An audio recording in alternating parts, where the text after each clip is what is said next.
आप देख रहे हैं फानूस टीवी। भगवानपुर विकास खंड के उलझे विकास कार्यों पर सियासी घमासान देखने को लगातार मिल रहा है। जहां भाजपा समर्पित ब्लॉक प्रमुख करुणा कर्णवाल विकास कार्यों के उद्घाटन को तरस रही है, तो वहीं भाजपा राज्य मंत्री और ब्लॉक प्रमुख के आपसी विवाद ने राकेश परिवार को भी कटघरे में लाकर खड़ा कर दिया, जिसमें जहां कांग्रेस विधायक ममता राकेश ने कहा था कि अगर मेरी संपत्ति साबित कर दे तो मैं अपने पद से इस्तीफा दे दूंगी, जिसके पलटवार में भाजपा राज्य मंत्री देशराज कर्णवाल ने मीडिया से रूबरू होते हुए कहा कि कांग्रेस विधायक अपना इस्तीफा तैयार रखें।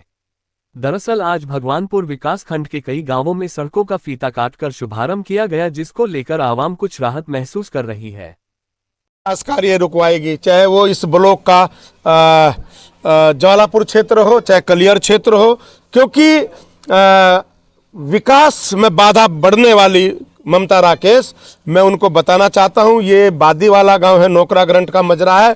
लगभग 9 लाख की जो मेन सड़क है गांव की, उसका शिलान्यास आज हमारे प्रधान कंवलजीत जी, हमारे बीडीसी सदस्य मिथुन जी, इन्होंने किया है। और हमारे जो कमेटी के सदस्य हैं राम सिंह जी और प्रतिनिधि मिंटू मास्टर जी, मैं यही कहूँगा कि आज चाहे वो ज्वालापुर विधानसभा हो, कलियर विधानसभा हो, इस ब्लॉक के अंतर्गत जितने भी गांव आ रहे हैं उन सब में काम हो रहा है, सब में बोर्ड दिख रहे हैं। इसलिए मैं ममता राकेश जी से निवेदन करूंगा कि वो दूसरों के घर पे जो है वो पत्थर नहीं मारते, क्योंकि उनके खुद के घर शीशे के हैं। 2027 में कमल खिलेगा भगवानपुर में, पूरे जनपद में कमल खिलेगा। 11 की 11 विधानसभा हम जीत करके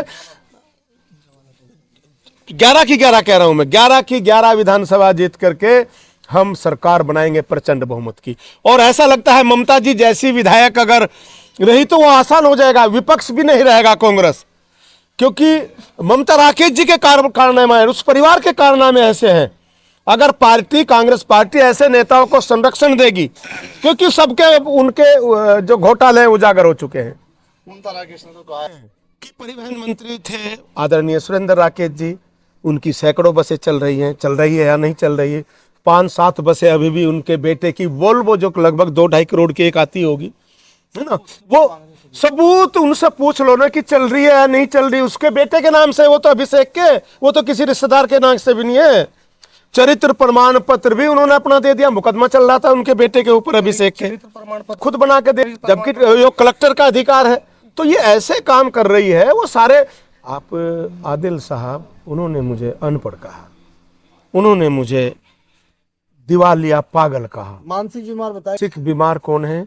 मैं ममता जी कह रहा हूँ, वो देशराज, उसका बेटा क्या बोल रहा है, जो एक कमेरी माँ की कोख से पैदा हुआ एक गरीब घर का बेटा, जिसने जो पेंचर जोड़ने का काम करता है साइकिल पर, उससे हराया, उसने ममता को हराया, अभिषेक को नहीं, ममता को हराया सिरचंदी के अंदर। और आदिल साहब 2000 में ममता जी, आपके माध्यम से कहना चाहूं, क्या हाल था तुम्हारा, जमानत क्यों नहीं बचा पाई थी वैजयंतीमाला के सामने? पागल इसलिए हो गई कि 2000 की वो हार, शर्मनाक हार, जमानत जब्त वाली हार ममता जी को सामने दिखाई दे रही है। संपत्ति आपको पता है, देहरादून के अंदर स्टेन क्रेशर यहीं पर, इसी क्षेत्र में, ज्वालापुर में, यहीं पर, ये कौन सा बुग्गा वाला क्षेत्र में स्टेन क्रेशर है, सुबोध राकेश के नाम जमीन है। और रामपुर तिराहे पे ममता राकेश के भाई के नाम जमीन है। प्रमाण में इकट्ठा कर रहा हूं, ममता राकेश जी को प्रमाण के साथ जवाब दूंगा, आप अपने स्टूडियो में बुलाइए। साम्राज्य है वो जो छात्रवृत्ति घोटाला सुरेंद्र राकेश जी ने किया था, ठीक है ना, जिसमें मृतक आश्रित के रूप में ममता राकेश और उसका परिवार, ये आज जितनी भी ये वाह है सब वहीं की देन है। देने को कहा ना, तो इस्तीफा लिख के तैयार रखे। मैं कह रहा हूं ना, इस्तीफा लिख के तैयार रखे, स्टूडियो में बुला लो, इस प्रमाण भी दूंगा।